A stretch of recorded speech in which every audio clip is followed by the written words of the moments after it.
दोस्तों आज है 11 सितंबर 2025 और आज फिर मैं हाजिर हूँ आपके लिए दुनिया भर की कुछ बड़ी खबरों के साथ। उससे पहले हम बात कर लेते हैं इन खबरों की हेडलाइन की।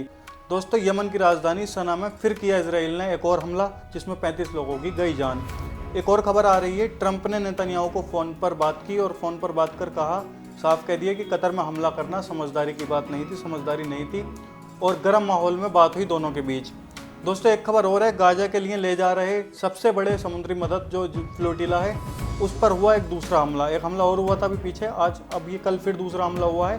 तो गाजा में जा रही मदद को रोकने की हुई कोशिश इस हमले से। दोस्तों एक खबर और है, ट्रंप के करीबी और जाने माने इन्फ्लुएंसर चार्ली कर्क, उनकी यूनिवर्सिटी इवेंट में हुई गोली मारकर हत्या।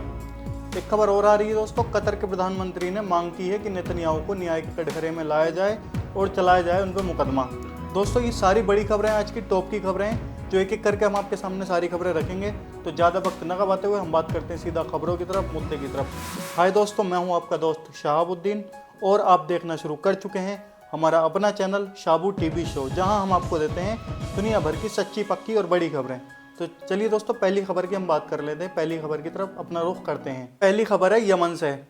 यमन की राजधानी सना और अल जोफ में हुए जबरदस्त हवाई हमलों में पूरी दुनिया हिल गई। इस हमले में 35 लोगों की मौत हो गई और 130 से ज़्यादा लोग घायल हो गए। लेकिन बड़ा सवाल यह है, क्या यह हमला सिर्फ हौती मिलिटेंट्स पर था या फिर आम नागरिक और पत्रकार भी इसमें निशाना बने। चलिए इस रिपोर्ट को मैं आपको तफसील से बताता हूँ, अच्छे से बताता हूँ क्या खबर है ये। इजराइल ने बुधवार को बुध के दिन यमन पर हमला किया और दावा किया कि इसने हूती सैन्य ठिकानों पर यह हमला किया, प्रोपेगेंडा मुख्यालय और ईंधन भंडार टैंकों को निशाना बनाया। लेकिन हूती प्रवक्ता जो हैं, हूती के जो लीडर हैं, उनका कहना है इजराइल के सारे दावे झूठे हैं। असली हमले का निशाना बने अखबारों के पत्रकार और आम नागरिक जो उस क्षेत्र में रहते थे, उस एरिया में रहते थे। उनका आरोप है कि इस हमले में पत्रकार और आम लोग ही मारे गए हैं, कोई नेता कोई नहीं मारा गया है। गवाहों के मुताबिक राजधानी सना के पास पहाड़ियों के बीच मौजूद हौतियों का गुप्त हेडक्वार्टर भी टारगेट किया गया।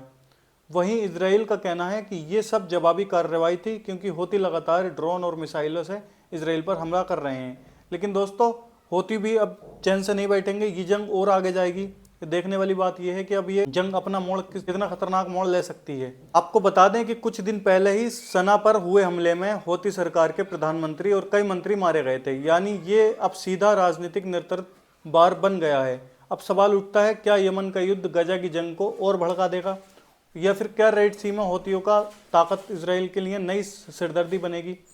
दोस्तों इस पूरे मामले में आपकी क्या राय है, अपनी राय कमेंट में जरूर रखना। क्या हौती अब इससे भी बड़े बड़े हमले करेंगे।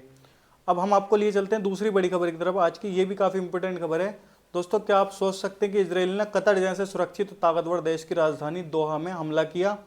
जी हाँ, इजराइल ने दावा किया है कि उसने हमास के नेताओं को मारने की कोशिश की, लेकिन अगर इस बार वो बच गए तो इजराइल राजदूत ने कहा है, साफ कह दिया है कि अगली बार उन्हें जिंदा नहीं छोड़ा जाएगा। ये किसने बोला? इजराइल ने बोला है दोस्तों कि अगर वो इस बार बच गए हैं तो अगली बार नहीं छोड़ेंगे। इसका मतलब इनका फिर हमला करने का इरादा पूरा है, पक्का है।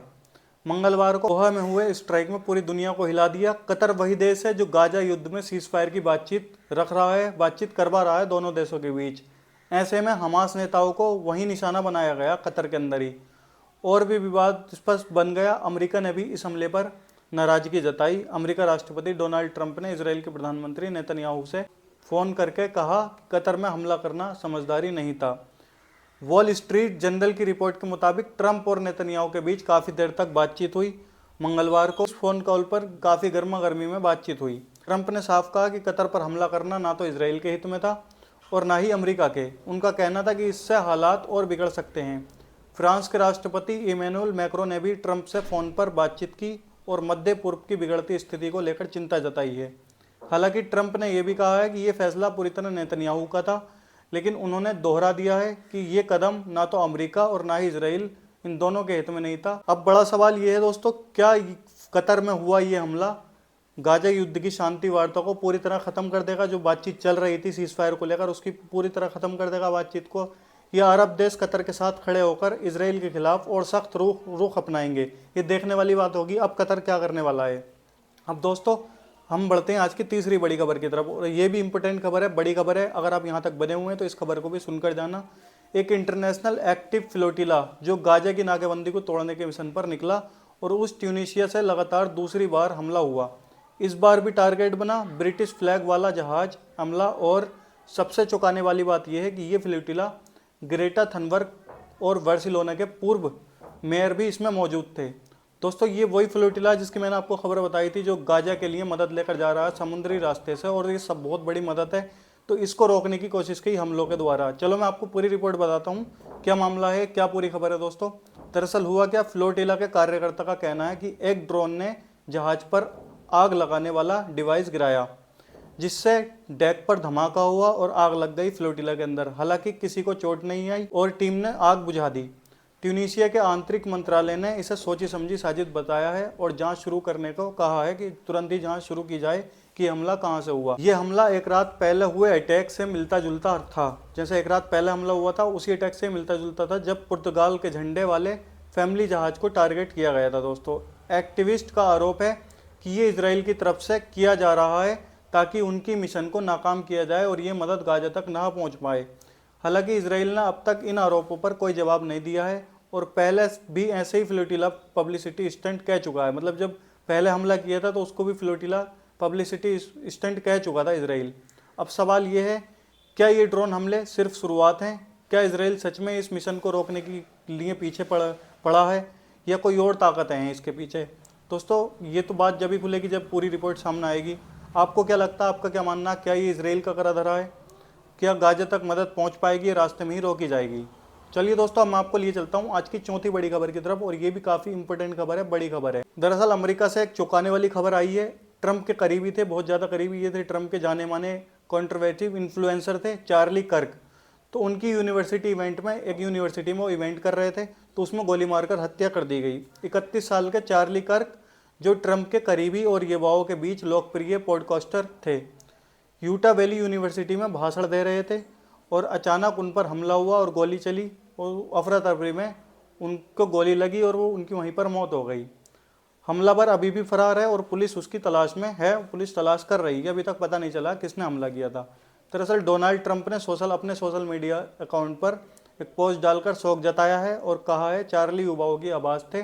सवाल ये है, क्या अमेरिका ने नेताओं और एक्टिविस्ट्स पर बढ़ते हमले क्या लोकतंत्र के लिए नया खतरा है? आपकी क्या राय है कमेंट में जरूर रखना दोस्तों।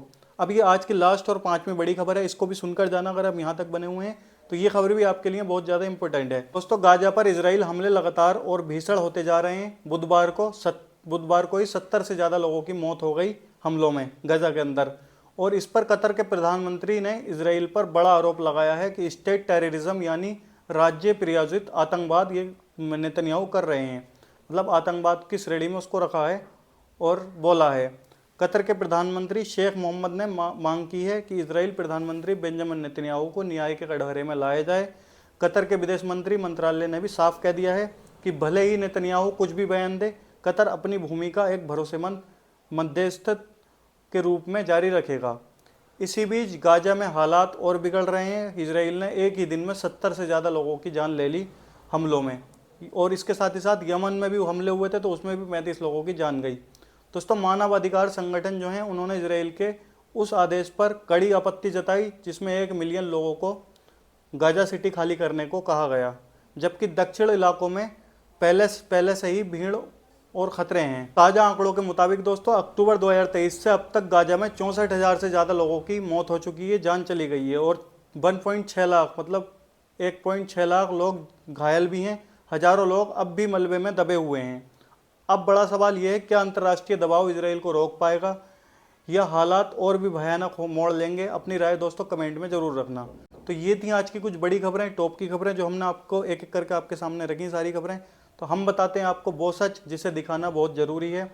और अगर आप भी सच्चाई देखना चाहते हैं, दुनिया को अपनी असली नज़र से देखना समझना चाहते हैं तो चैनल को कर लीजिए सब्सक्राइब, सच देखने के लिए, सच सुनने के लिए और सच को फैलाने के लिए। जुड़े रहिए हमारे चैनल के साथ। नीचे राइट बटन आ रहा होगा, उस पर क्लिक कर लें, सब्सक्राइब कर दें और मिलते हैं आपको अगले वीडियो में। तब तक अपना ख्याल